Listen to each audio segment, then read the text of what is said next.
ভেনিজুয়েলায় যুক্তরাষ্ট্রের সামরিক হামলা ও দেশটির প্রেসিডেন্ট নিকোলাস মাদুরোকে আটক করার ঘটনায় যুক্তরাষ্ট্রের ভেতরেও তীব্র প্রতিক্রিয়া দেখা দিয়েছে।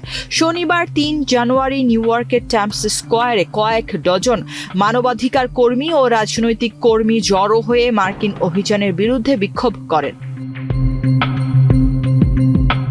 বিক্ষোভকারীরা ভেনিজুয়েলার সার্বভৌমত্ব লঙ্ঘনের অভিযোগ তুলে যুক্তরাষ্ট্রের পদক্ষেপের নিন্দা জানান। বিক্ষোভে অংশ নেওয়া এক ব্যক্তি যুক্তরাষ্ট্রের প্রেসিডেন্ট ডোনাল্ড ট্রাম্পকে অভিযানের জন্য দায়ী করেন।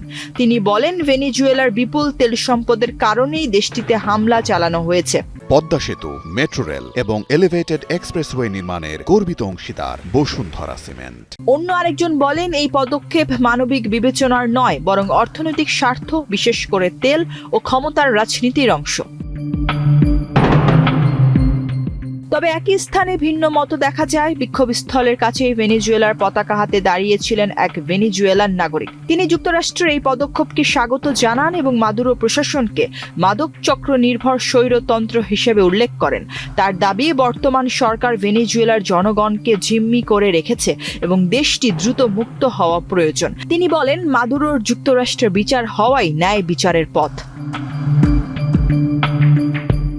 এদিকে প্রেসিডেন্ট ডোনাল্ড ট্রাম্প ঘোষণা দিয়েছেন, আপাতত ভেনিজুয়েলাকে যুক্তরাষ্ট্রের নিয়ন্ত্রণে রাখার পরিকল্পনা রয়েছে এবং প্রয়োজন হলে সেখানে মার্কিন সেনা মোতায়েন করা হবে।